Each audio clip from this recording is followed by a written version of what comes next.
Hayden, I'll let you go ahead and introduce yourself, and we'll go from there. All right. I'm Hayden Bearden. I'm a sophomore at Brebeuf Jesuit in Indianapolis. I run the 400 long hurdles. I ran 48.5, 54.5, and then like 39.0. You so far, but wait, so the 39 was, what was the 39? The 300 hurdles? Yeah. And then you ran a 58 in the 400 hurdles? 54.5. In the 400 hurdles? Yeah. Oh, Okay, man. okay, Hayden. Yeah. Okay. All right. You saying that low like that ain't a big accomplishment now. Right. That's Yeah. big. Very big. I'm so new to the race, so I don't really know what's what. That's a big, yeah, yeah. Yeah. Wow. Okay. So we'll Humble start. what? Yeah, it's like, I mean, I wasn't expecting that. And what was your 400 was like 48, you said? Yeah, I went 48.5 at USATF regionals. And you were just a freshman, so not yours. So yeah, I was coming out of my freshman year. I haven't had a sophomore season yet. Okay. Wow. Wow. Okay, Hayden. How did you become interested in the sport, right? Because we know you mentioned where you were, you getting ready for a different practice. How did you become interested in track and field, let alone putting barriers in front of you and saying, hey, I want to do the long hurdle race. And then in the summer, I'm going to add 100 extra meters and do the 400-meter hurdle race. I'd say since the start, it's kind of been like just a journey that has found me more than I found it. I mean, I knew I was gonna run track probably in elementary school. I just like to run, like to race my friends. Hmm. So in middle school, I joined the track team and I looked at the school record board and I said to my dad, I pointed out all the ones I wanted to get and I said, my name's gonna be on this wall. So in sixth grade, we had a day where we would test out all the events, and I was jumping over the hurdles, and my coach, her name's Coach Smith, she was like, "Hey, you're gonna be one of our hurdlers," and that's kind of just how I found hurdles. And then as a freshman, it just kind of became, "Hey, you're a 400 runner who also runs hurdles. You know what you have to do. You're gonna run the 300 hurdles," and that became the 400 hurdles. So it's kind of just all built on each other, on itself, really. I've just been like doing going where it takes me. Yeah. Well, you're so young. So I mean, you're so in terms of the sport, in terms of getting going, and you're already having these great experiences. In terms of time wise, what do you? Who's kind of like? How have you been guided along the way? Who's kind of helping you out here? Like what's keeping you going in terms of progressing in this fashion? I think when I first started trying to compete like in the AU meets, I was kind of all alone. I just saw it and I wanted to do it. And then I kind of realized I could like join a team. And when I joined Soka Speed with Mason, I think all the coaches and parents from there kind of have helped me find my way in the sport really. Because the first time I ever went to like one of those big not school meets, it was a whole new world. Hmm. And I think like just having people I know, having people who have been in the sport like on this bigger level have it's really helped introduce me to like there's way more than I thought there was before. So it's just like all the coaches and parents really that I know that have introduced me to it. Yeah, there's a bigger world out there than just the state of Indiana, so that's pretty cool. What's been your most memorable competition? Like something you can remember from beginning to end, and it just sticks Um, in your mind. Definitely probably New Balance Nationals this summer, because I went into it not really I went into it with goals and some I met and then some I just exceeded by so much. And I think it was just because I've been there. I was at indoor nationals over the winter, and then I was at New Balance for the first time last year. And being back there for a third time, I think it was just it felt like I actually belonged there. Hmm. Like I didn't feel like I was an outsider. I felt like I was there to actually compete. And I think it was just so much fun actually being there and feeling like, hey, I can win this.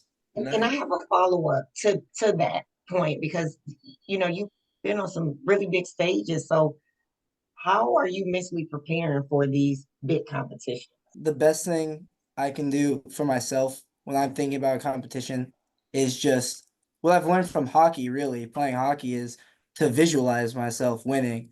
Like for nights, like nights leading up to it, days leading up to it, I'll zone out in class. You can ask my teachers, and I'll just be thinking about it. I'll be thinking about what I need to do, like what I'm gonna do, and I'll just be picturing myself in the race from start to finish winning.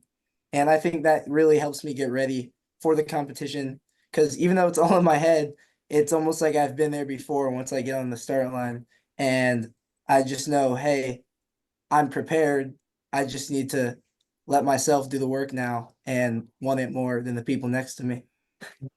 Yeah, I would say you probably have one of the biggest advantages that most people your age do not have. Like it's so important to be able to visualize and see yourself accomplishing great things, and most people miss that aspect for some reason, because you can run the race more times in your head than you can actually physically run it, right? Yeah. So that's and like you said, when you get out on the track, it's just a matter, it's a formality at that point because you've already won it in your head so many times. That is like that's refreshing to hear, Yes. because I don't know a lot of athletes in general, and then especially you're younger, so I definitely don't hear that coming from them. Because you, I would almost classify you as a phenom in terms of coming into the sport, doing what you're doing.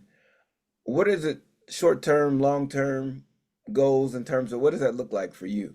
My long-term goals really, I mean, there's so many. Like every time I see something new, I almost say, "Oh, I want that." Every time I see a record, I think to myself, "Hey, I want to get that." But like, I think in the longest term, it's just like I want to be able to use track to get myself into a good school with like just, and I want to be able to compete at the highest level for like a few years. Like I want to be able to go to college and compete at a high NCAA level, but then um I haven't really planned out past that yet in my head.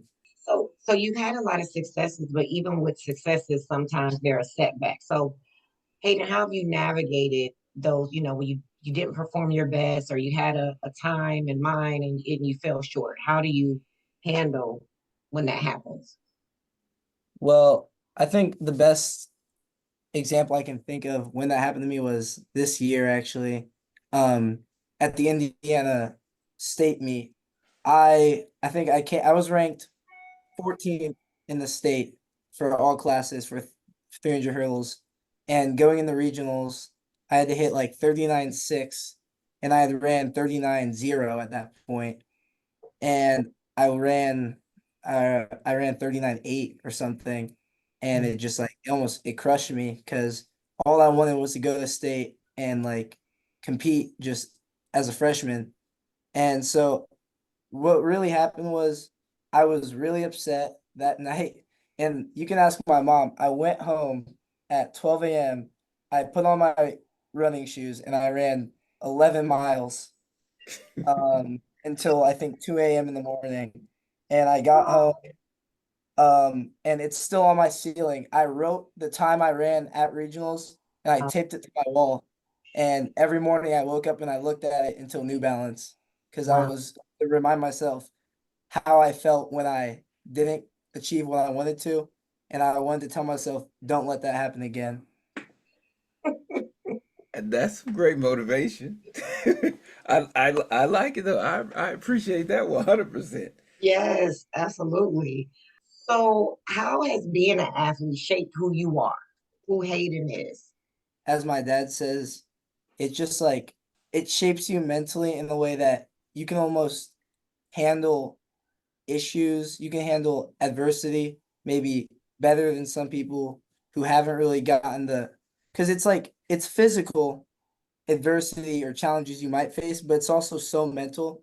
And I think, especially with track, like you grow so much mentally, and because you have to be so strong, I think, to be like the one of the best athletes, one of the best track athletes, more than almost any other sport. The only sport I can think of that I think it would take as much mental strength is maybe golf.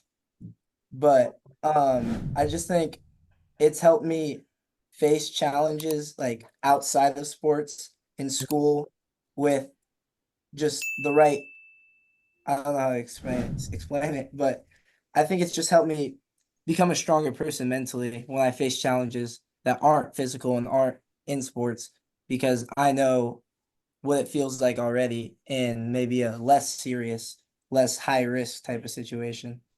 How do you balance out, like, well, you know, you're talking about the different challenges, academics, athletics. You had a lot of athletic success your freshman year. You're it sounds like you're playing a couple different sports. How do you balance those things out in term on a day to day, and how does that work out for you?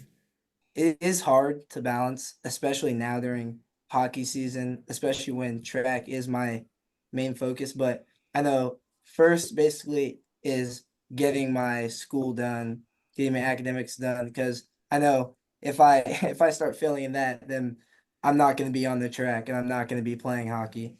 So it's really just school, and then after that, I go to my hockey and I try and plan around that, but really letting my body rest, I Mhm. think, is the most important part, because I have so much going on, like hockey workouts, practice, track workouts. It's just I try and plan week on a week by week basis, maybe month by month basis, what I'm gonna do. And then I almost have to, after I plan what I'm gonna do, I basically have to cut a lot of it out when I take a second look at it, because I tend to push myself. I tend to kind of fill my schedule up a bit more than I should. So Hayden, when you're talking about the balancing of academics and athletics, and like, has there been anything with your athletic journey that you feel you've had to sacrifice? If I'm being honest, I think because of hockey last season, I I didn't start running really. I didn't start practicing until like January, February. And I knew my like I had teammates and I knew kids. They had been running meets Mhm. since November. But I just knew that wasn't feasible for me because I wasn't gonna be able to play hockey, get my school done on time, and then go do track workouts twice, 3 times a week. It just wasn't gonna be a possibility for me. But I also know I have so many more years, so many more seasons left, that even if I did have to miss out on those 2 months of training, it was what was better at the time. And that will probably happen again sometime, maybe in a lesser scale. Yeah, that's. I mean, I like how you. I mean, you've accomplished a lot. First of all, coming from, it's hard for me to to see the transition from hockey to track. Like I get football, I get basketball, because you're doing somewhat of the same motions. Hockey, you're skating. I know, so you're building muscle, yes. Well, I'm trying to wrap my head around that transition. Now, I would say that is a tremendous talent to be able to bounce from those very different sports. Um, how has it been able, well, what type of influence have your parents had on this athletic journey, especially when you're so far apart in terms of sports, and then the seasons are pretty long seasons? I think both my parents have had a big impact on probably how I plan and how I like go about both sports and school. My mom is always trying to like look out for me, make sure I'm not pushing myself too hard. She gets really worried sometimes because she thinks I'm doing too much, and she's usually right.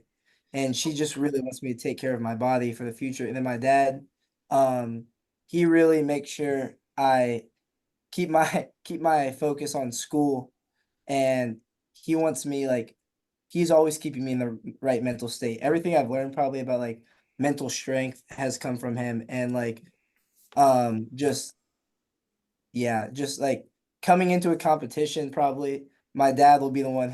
I'll be saying, "Oh, this guy." He'll say, "No, don't think about that. You're gonna go, and then you're gonna win, and that's that."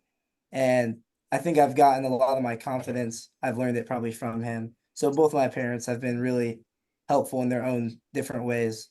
Really great. Like your parents are doing a great job, especially from the being mentally tough standpoint as an athlete. So I think that's just so amazing. Hayden, what would you say separates a good athlete from a great athlete? If I'm being honest, the biggest difference I've seen between people I know who are elite and then people I know who I think could even be elite, you see it in guys like if Cameron Todd, Mason Schmitz, they're obsessed with track and then they're obsessed with making themselves better. They just love the sport in itself. And then there's other people who they'll come to practice and they'll skip a rep or Mhm. maybe they'll take it easy. And then these guys, I see them come and they'll be doing extra. I have a teammate named Corbin. I'll get to practice. We'll do a workout, and I'll be sitting on the bench wheezing, and I'll look over and he'll be starting another workout on his own. It just these guys, they'll talk to you about track, like they'll talk to you about getting better. And they're obsessed and they love the journey of getting better, even maybe more than they love actually seeing it pay off and seeing their success. They just love working hard almost. So I think that's the biggest thing that separates people is just some people love getting better and then some people love being good. And there's a difference between that. I like Yeah. that. Now you mentioned Mason. You two had a you ran for the same summer club team, and so you two. I know I've saw you raced against each other once or twice. How is Yeah. that relationship? Like both of you, I would consider like freshman phenoms. So Mhm. how and a lot of people who are extremely talented. Like I was watching, I think it was Sprint or something like that, where they were showing how the Jamaicans like they were all in the camp together, and then they just couldn't get along because there was too many personalities, and they all split off and went and left and did their own thing. Like, how do you all like you're obviously friends, so how does that work in terms of that relationship? So I think what might actually really be the difference between maybe me and Mason and some other people is I will go and I'm obviously the my best events will be the 400 hurdles and then the 400 and then Mason is an 800 guy. So even though we're doing almost the same workouts and we're working hard together and that's the thing like the entire summer we were with each other because all we were doing was running. So we got a lot closer obviously from just being together all the time and we although we are each other's competition, we're the things we both want to see each other succeed. When I see Mason like run a PR, run 152 for the first time, it makes me just as excited as if it was me. I think it's the same for him. Like after after our race at JO's in the prelims, Mason got knocked out. And the first thing he did when we crossed the line after I beat him was jump on me and hug me because of my time. So I think the fact that even though we're running like similar events and we're running against each other, we both want to see each other succeed in our own events. And that's kind of what brings us together rather than pushes us apart. Because we both he's like his main focus on the 800 while mine's on the 400. Or because you the way you're like at the top of your class, yeah. So when you go to competitions and things like that, how do you view like sportsmanship? Because we're gonna have these ups and downs. Some people are not gracious winners. Some people are not gracious losers. Like, what's your view on sportsmanship? When I go to a competition, I don't want to talk to the people I'm running against because in my eyes, before the race and during the race, you're not my friend. You're the guy I want to be.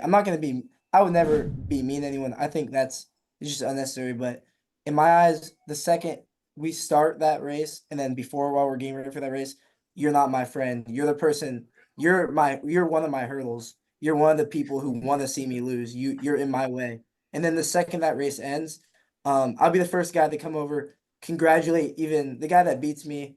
I'll congratulate the people right behind me because now it's like we just went through that together. So Yes. once it's over, like I'm the first guy I want to like congratulate everybody. I'm happy for everybody. And before it's you want to see me lose in my eyes because you're my competition. So I think the best thing you can do is just be respectful of everybody because everyone has their own like I mean I'll go to a big meet and I'll have the guy next to me chatting my ear off. Um, and I'll be like, dude, um, focus on your race. You locked in. You It's locked so in, and he not. Yeah. yeah. I had these two friends from New Balance. I'm pretty good friends with them now, or as I talk to them, I want to see them like do good. Kang Martin, he won the freshman 400 hurdles, and then Anthony Vale. Anthony was talking to all four of us, me, all four of us top four guys. He was chatting us up before the race, and then Kang was in the corner. I don't think he said like a word to any of us.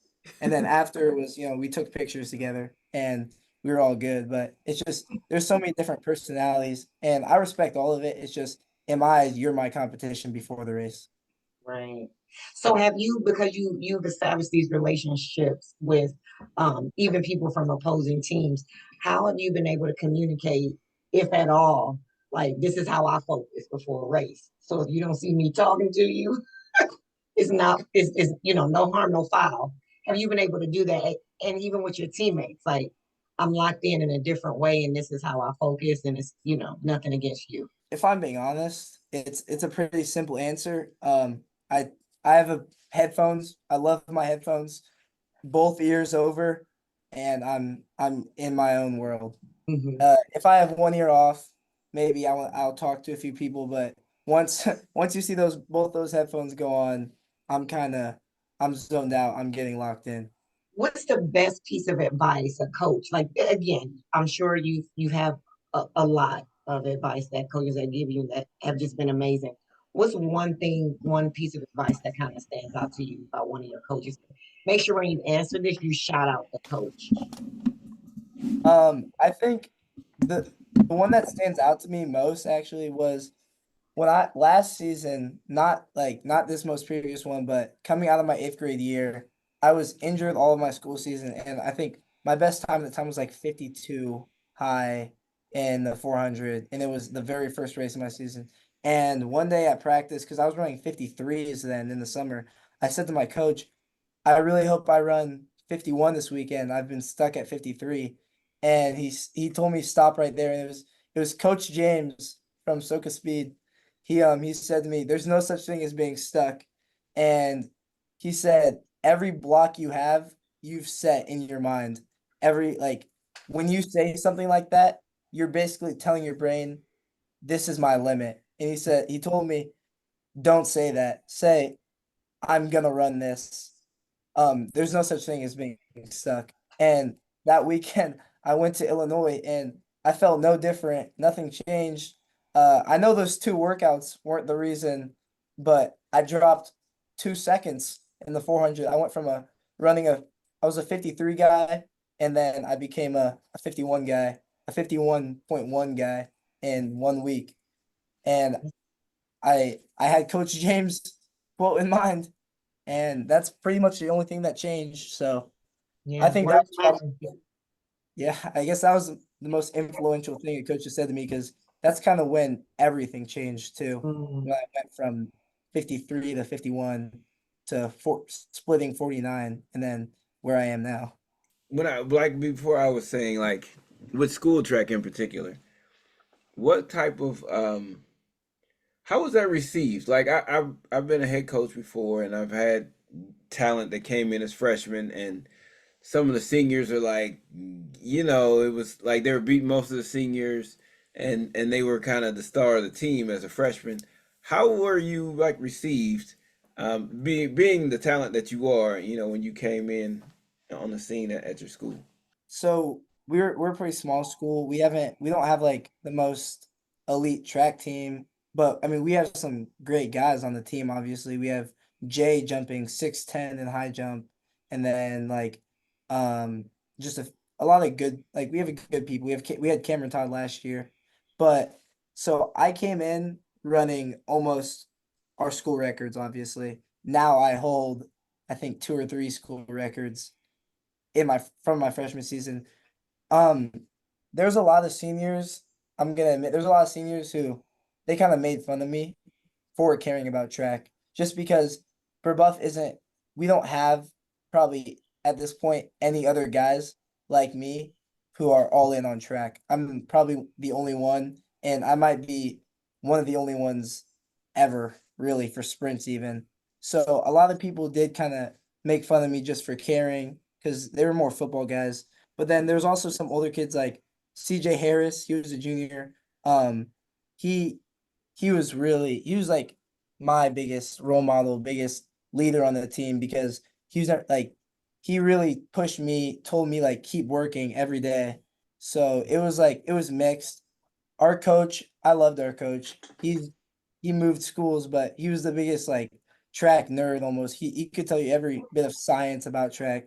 So I had my coach and then CJ, and they really pushed me while maybe some other people kind of looked, I don't know if it was almost like push. They told me good job, but it was just I wasn't exactly seen in a good way just for Mhm. being good at track. Mhm. Yeah. It And I, happens sometimes. yeah, That's it why I does. was like wondering. Yeah, yeah, Yeah. it And does. I think that's yeah. yeah, and you did have your coach was a good guy. We actually Mhm. he coached over in Illinois when I was coaching in Illinois. Peterson or Coach Hamlet or Hamlin. Hamlet? Oh yeah. Yeah. So small world. Well, Hayden, if you had to give like a piece of advice to somebody younger coming up, coming through um Brebeuf or through your club team with Soka Speed, what kind of advice would you give them? I think I would tell myself don't be embarrassed of maybe caring. Like Mm, even with Soka this probably won't happen, but if you go to a small school, if you're one of the only people on the team who are like all in, and especially if maybe you're not like elite yet, you could be running 15 in the 100 if you care that much and you're going to work every single day and people are making fun of you, I'd say just don't listen to them because there's people they you look at some D1 college guys, they were running 65 as eighth graders. I was running 52, but these guys are running 44 now. So it's just like if you really care that much and you want to get better, don't listen to what other people say because there's going to be people who are going to try and put you down just for caring, but you're going to have people who are going to lift you up and just surround yourself with those people because that's how you're going to get better, especially with like if there's people older than you, like you have leaders, listen to them, just like keep doing you. Don't let other people make you feel embarrassed for caring more. I love that. That's some great advice. So Great. Hayden, we're looking forward to seeing you this year in competition. If others want to follow you, can you share out your social media, your page, or if you have an X account, as you all call it? Um, Everything I have is just gonna be my full name.